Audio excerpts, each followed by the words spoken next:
Paz do Senhor, então vamos lá estudar mais um capítulo do livro de Gênesis.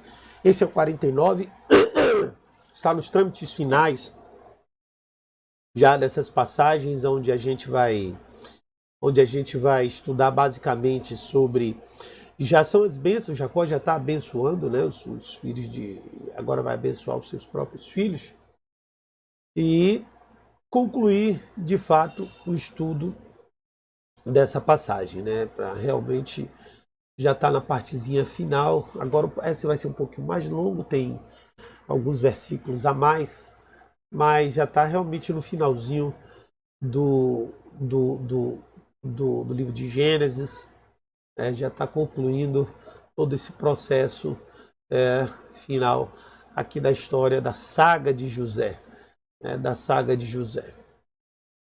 que é uma saga muito linda, né? Uma história muito bonita, vale a pena ser lida. Vamos começar então, deixa eu passar aqui, fazer a transição aqui dos capítulos. Então, Gênesis 49, mais uma vez aqui o meme e o Tav, né? Então o meme representa o 40 e o Tav representa o 9, que será a nona letra do alfabeto hebraico. Vamos lá, então vamos ler o texto aí do versículo 1 e 2. Depois chamou José seus filhos e disse: vai, ajuntai-vos e anunciai-vos o que vos há de acontecer nos dias vindouros. Ajuntai-vos e ouvi, filho de Jacó, e ouvi Israel vosso pai. Então a chamada, essa palavra chamar, né, é interessante porque nós vamos entrar no livro de Gênesis.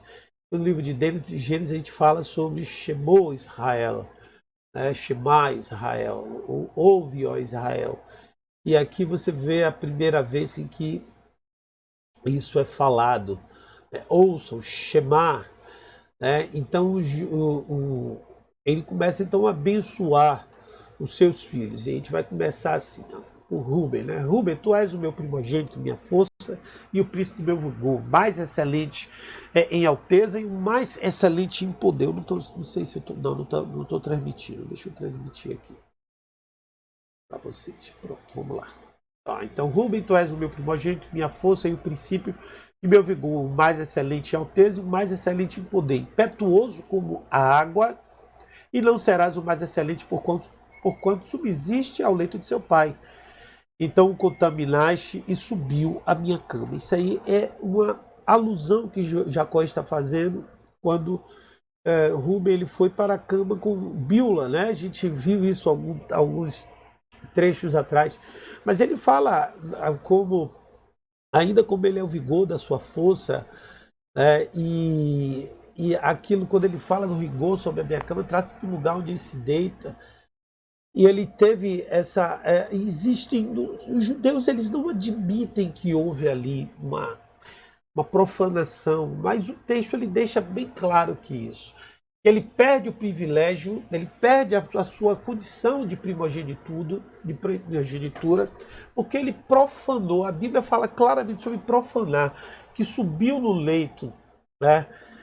E assim, que ele usou de forma errada. Ele tem essa passagem lá atrás, quando ele seduz a serva de Raquel, né, Bila, e apesar dos judeus não admitirem que houve ali, o texto deixa essa clareza, né? Mas ele libera uma bênção falando sobre força, sobre poder, né? Excedendo inclusive o poder do Pai, tudo isso. E aí ele vai para a segunda bênção. Esse aqui é o capítulo das bênçãos, viu, amados? Então por isso que a gente vai falar muito sobre bênçãos aqui. Simeão e Levi são irmãos. As suas espadas são instrumento de violência. No seu secreto conselho não entre minha alma. Com sua congregação, minha glória não se ajunte. Porque no seu furor mataram homens e na sua teima arrebataram bois. Maldito seja o seu furor, pois era forte, e a sua ira, pois era dura. Eu os dividirei em Jacó e os espalharei em Israel. Isso aqui é uma referência que Jacó está fazendo. Não entrou aqui, não foi? Deixa eu pegar aqui, deixa eu capturar. Não entrou aqui, por que não entrou? Pronto, agora foi. Pronto, né? Então, aqui está, o Simeão e Levi. Então, essa situação se refere a Siquém, né? Quando eles mataram todos os homens de Siquém no tempo da sua maior dor, de uma forma covarde, quando eles fizeram a circuncisão, quando o filho de Siquém, Amor, queria casar com Diná. Né? Todo aquele estupro, o pedido de casamento, e aí Simeão e Levi, para vingar a irmã, mataram todos os homens de Siquém. Mataram todos eles, Simeão e Levi. E aí eles receberam essa palavra de maldição de Jacó sobre suas vidas. Né? Então aqui esse instrumento de violência realmente não são bem-vindos, né? Não são bem-vindos diante de Israel, e Israel demonstra isso nessa passagem. Vamos continuar aqui o estudo. Deixa eu ver aqui como é que tá. Eu passei isso aqui. Ok, vamos ler a próxima passagem. E diz assim: Judá, a ti te louvarão os teus irmãos. Tua mão será sobre o pescoço dos teus inimigos. Os filhos do teu pai a ti se inclinarão. Judá é um leãozinho, da presa subsiste, filho meu. Encurva-se e deita-se como um leão, e como um leão velho.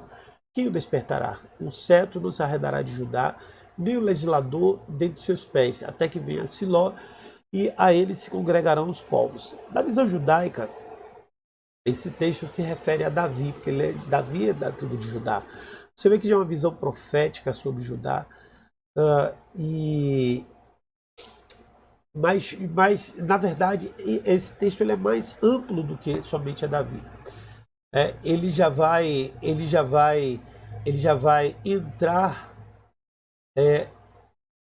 entrar dentro do âmbito já messiânico, né? Ele já vai falar, já vai apontar para Cristo. Então ele já não fica somente no âmbito judaico, ele já entra no âmbito messiânico em Cristo Jesus. E ele coloca aí o leão da tribo de Judá, que a gente utiliza o termo é retirado somente disso aí, né? Somente dessa passagem. E quando ele fala que o cetro não se afastará, então significa que ali há um reinado, o cetro, o instrumento do rei. Né? E aqui é onde você percebe que Deus ele já tinha esse apontamento para essas coisas eternas, para essas coisas definitivas, para essas coisas decisivas, já desde o tempo lá de Jacó. Então ele fala que o cetro não se afastará de Judá, e aqui ele já fala que desde Davi em diante, os príncipes da diáspora, né, os exilarcas, o pessoal que se espalhou para a Babilônia, sempre vai estar ali o respeito em torno do nome de Judá como sendo uma escolha divina, uma escolha que Deus fez e estabeleceu para o povo de Israel. Então está aí a primeira palavra profética a respeito de Davi e a respeito de Jesus também. Vamos ver agora a parte seguinte. Aí agora ele amarrará o seu jumentinho, a vide a filha da sua jumenta, da cepa excelente.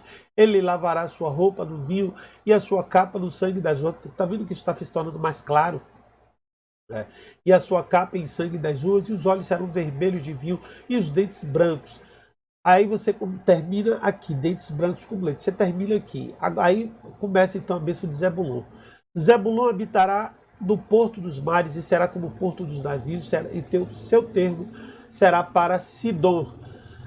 Então aqui ele já fala pouco de Zebulon, mas diz que já vai ser um povo de mares, um homem onde a sua vida será na navegação.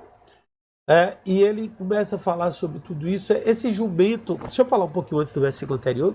Esse jumento também, amarrará esse jumento à videira, é mais uma indicação messiânica de Cristo, né? Quem usa o jumento, o ramo da videira, ele entra com o jumento e aquela entrada em Jerusalém, Hosana, Hosana, Hosana, nas alturas com o ramo da videira, e lavará suas vestes com vinho que representa o seu sangue, e seu manto como suco de uvas, que é o sangue derramado na cruz do Calvário.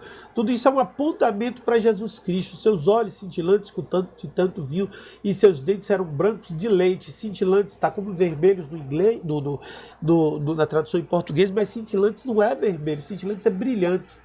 É uma cor que brilhosa, um cintilar muito forte. E aí ele fala de Zebulon, que Zebulon vai viver ali na terra da Galileia, né? E isso fala lá em Jesus Cristo, no capítulo 4 de Mateus, versículo 12, na terra de Zabulon e de Naftali, Galileia das nações, tá dito lá, e aqui está a origem dessa bênção, que essa bênção foi dada por Jacó para Zebulon. E agora aqui nós vamos ver o outro filho, que é o Naftali. Não, está aqui. Está aqui ainda. Issacar, perdão, não é Naftali. É Issacar. Issacar é jumento de fortes ossos, deitado entre os fatos. Ele viu que o descanso era bom e que a terra era deliciosa e abaixou o seu ombro para acarretar e serviu debaixo de tributo. Então aqui tem uma outra palavra agora sobre Issacar. É uma palavra que também é uma palavra de governo. Issacar, um jumento de forte ossadura, descansando entre as fronteiras da cidade, e ele viu que a tranquilidade era boa, ou seja, era de domínio. Então era uma terra abençoada, de bons frutos, é isso que significa, e que ele curvou seus ombros para sustentar e tornou-se um servo, pagando tributo. Abaixou o seu ombro, semelhante, na verdade é o inverso, né? Eu estou falando uma coisa aqui, mas é o inverso. Eu estou observando com mais cuidado aqui, percebendo que, na verdade, Issacar será um servo. Ele pagará tributos. Ele vê a tranquilidade porque, assim, a liderança requer esforço e a servidão requer somente cumprir aquilo que se manda. Apesar das pessoas acharem que não. Mas aqui é essa a verdade. Ele curvou os outros para sustentar o jugo da Torá. E aqui vai. E agora aqui a passagem seguinte, se quiser com alguma dúvida, você pergunta aí depois que eu explico mais. Vamos lá. Aqui em Issacar, vamos agora para Dan. Aí diz, Dan julgará o seu povo como uma das tribos de Israel. Dan será serpente junto ao caminho, uma víbora junto à vereda, que morde os calcanhares do cavalo e faz cair seu cavaleiro por detrás. A tua salvação espero, ó Senhor.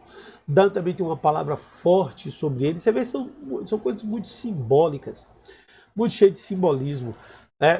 E essa serpente é uma dominação que fala como se fosse um traiçoeiro, né? Então, Dan será como uma serpente, como se fosse algo que fosse traiçoeiro, né? E o Kelos diz assim, como uma serpente devastadora, que é o nome de uma espécie de serpente cuja mordida não há antídoto. E ele morde o calcanhar do cavalo e te espera a sua salvação do Senhor, porque realmente Dan é uma das tribos que depois desaparece, que ninguém encontra mais, que ninguém mais tem essas mais referências a essa tribo de Dan, porque estava exatamente debaixo dessa palavra. Depois vem a bênção de Gade, onde diz, quanto a Gade, uma tropa cometerá, mas ele a cometerá por fim. Certo? E aí aqui fala de Gade. Gade também é uma palavra curta. Existem alguns filhos que receberam palavras mais longas e outras mais menores, né? São expressões, na verdade, a tribo dos Gaditas era uma tribo de caras de leão, eles eram muito guerreiros. Isso aí é que fala, uma das tribos mais poderosas em termos de guerra era justamente a tribo de Gade. Mais adiante nós vamos ler isso. E eles sempre foram assim, perseguidores. Vamos ver aqui agora Assé. Assé, o seu pão será gordo, ele dará delícias. Não, deixa eu ler aqui, deixa eu colocar aqui o texto. Peraí. E ele já fala de Assé, né? Assé, o seu pão será gordo, ele dará suas delícias. Então aqui vamos falar um pouco de Assé, que o Dira colocou tudo junto, mas a gente vai separar um por um, para falar de um por um. Então, Assé virão as gorduras agradáveis, né? Isso até palavras, será os prazeres do rei. Então, ele será o alimento, virá a porção de Axé. Que é assim, quando um assume a liderança, os outros servem. O líder, segundo a visão de Jacó, a bênção de Jacó, o líder será Davi, ou Yehudá, Judá. E aqui todos os outros estarão a serviços. E como se Assé fosse responsável pelo alimento, fosse responsável pela cozinha, pela culinária. Pela culinária. E agora ele vai para Naftali. Vamos lá, o que ele fala sobre Naftali? Naftali é uma gazela solta, ele dá palavras formosas. Então Naftali recebe uma bênção que é como se fosse assim, aquele que traz as palavras agradáveis, né, que louvará de dia e de noite, ele será um adorador do Senhor, né? Então é essa palavra que se refere aí, Naftali, né, que Jacó está enviando para Naftali. Vamos ver agora as outras seguintes. Cadê, meu Deus? Vamos lá, deixa eu abrir aqui. Então aí diz o texto assim: já José é um ramo frutífero junto à fonte, seus ramos correm do muro. Os flecheiros lhe deram amargura e flecharam e o odiaram. Seu arco, porém, susteve-se no forte, e nos braços de suas mãos foram fortalecidos pelas mãos do valente de Jacó, de onde é o pastor e a pedra de Israel. Você já vê que Jacó, por filhos mais significativos assim, em termos históricos, Jacó já tem uma tendência para aumentar. Daí ele chama Jacó de José de gracioso, beleza que impressiona o olho, que as mulheres escalaram o seu serviço, que admiraram. Eu estou lendo aqui no hebraico, viu? E amarguraram e brigaram com ele. E você está falando dos seus irmãos que odiaram ele como flecha, mas ele permaneceu firme, e o seu arco permaneceu firme, porque o seu arco significa um envio, né? A flecha, ele como flecha, apesar de ter enviado de uma forma equivocada, ele permaneceu firme ali no propósito, e se cumpre esse propósito sobre a vida dele, né?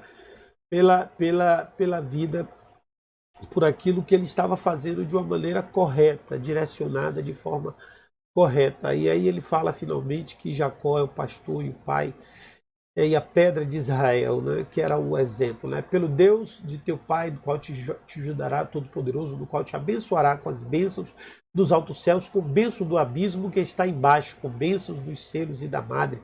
As bênçãos de teu pai excederão as bênçãos dos meus pais até a extremidade dos outeiros eternos.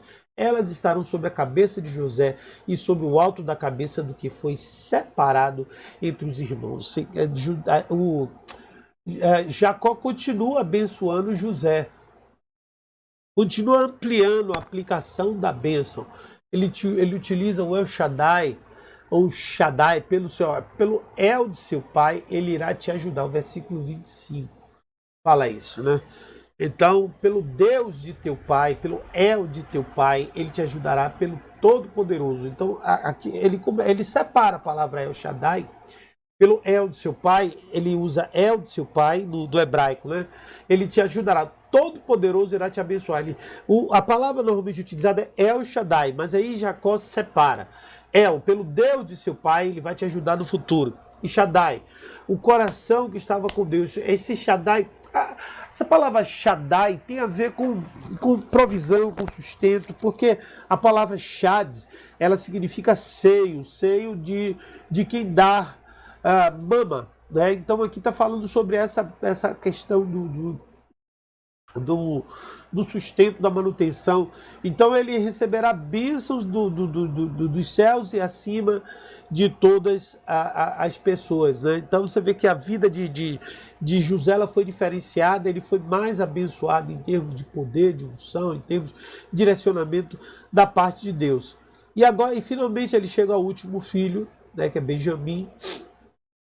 E aqui ele fala sobre essa última bênção, né, a bênção de Benjamim. Não significa que o capítulo acabou aí, não, né? Benjamim é o lobo que despedaça, pela manhã comerá a presa e à tarde repartirá o despojo. Todas essas são as 12 tribos de Israel. Isto é o que lhe falou seu pai quando abençoou. E cada um deles abençoou segundo a sua bênção, né? Então, para Benjamim, ele já coloca Benjamim numa posição do lobo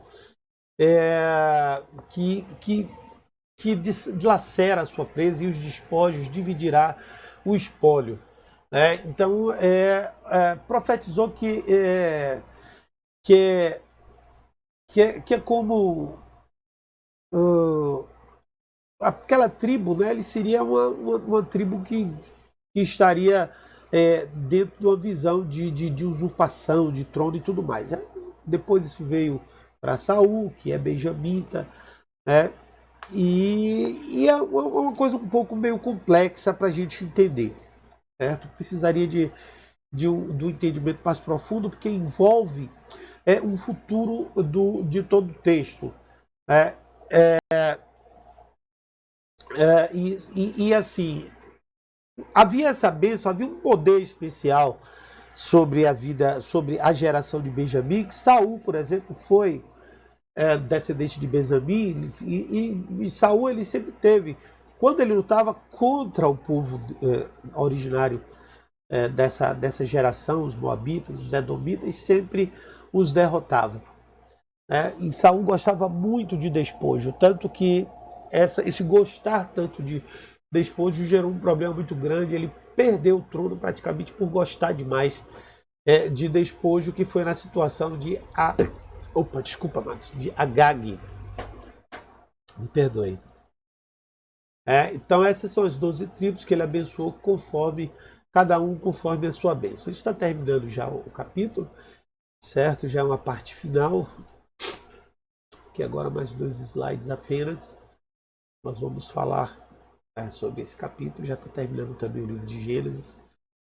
Depois ordenou-lhes e disse: eu me congrego com meu povo, sepultai-me com meus pais na cova que está no campo de Efron, o Eteu, na cova que está no campo de Macpelá, que está na frente de Manre, na terra de Israel, com Abraão comprou com aquele campo de Efron, o Eteu, por herança de sepultura. E o último versículo: e ali sepultaram Abraão e sua mulher, ali sepultaram Isaque e Rebeca, e ali sepultei a Lia. O campo e a cova que está nele foram comprados aos filhos de Et, acabando, pois, Jacó de dar instruções aos filhos, e encolheu os pés à cama e expirou, e foi congregado junto ao seu povo. Então essa é a parte final. Aí é interessante como ele sabia o dia que eu morrer, o dia que eu... E logo após ele liberar essas bênçãos, ele morre. Tem várias coisas aqui importantes, amados. Primeiro, certo? Só uma visão cristã, a gente precisa analisar passo a passo. Então vamos lá. Primeiro passo que a primeira coisa que a gente olha aqui na visão não é cristã, não. Essa aqui a visão ainda é judaica. É o fato dele querer ser enterrado com os pais na caverna de Macpelá. Mas só que havia um detalhe lá na caverna de Macpelá. Qual é a caverna de Macpelá? Aquela caverna que foi comprada por Abraão para que enterrasse Sara, Isaac e Rebeca também foram enterrados lá. Mas Jacó tinha uma mulher que ele amava, que era Raquel. Raquel não foi enterrada lá, mas quem foi Lia. E ele foi enterrado com Lia. Certo? Apesar de todo o desprezo que Lia sofria, Deus reservou um lugar especial para Lia. Deus realmente reservou um lugar especial, diferenciado para Lia. E esse lugar acabou se revelando no final. Porque de Lia, os 4 principais filhos de Jacó, os 4 primeiros, os 4 iniciais, o primogênito, Judá e Levi, que são significativos dentro da história de Israel. Apesar de José ser filho de Raquel, mas José teve o seu papel histórico, mas o papel messiânico estava justamente nos filhos de Lia. E por isso Lia, messianicamente falando, agora é a visão cristã, foi enterrada junto com Jacó. Lia também representa o povo de Israel, Raquel, a mulher amada, representa a igreja, mas a salvação vem de Lia, entendeu? Então isso é muito místico e muito especial, muito profundo de se entender. Bom, o fato é que agora acabou o capítulo 49, Jacó morre, e nós vamos então partir para o capítulo 50 e último capítulo do livro de Gênesis, para a gente pular para o livro de Shemot, para o livro de Êxodo. Que Deus abençoe.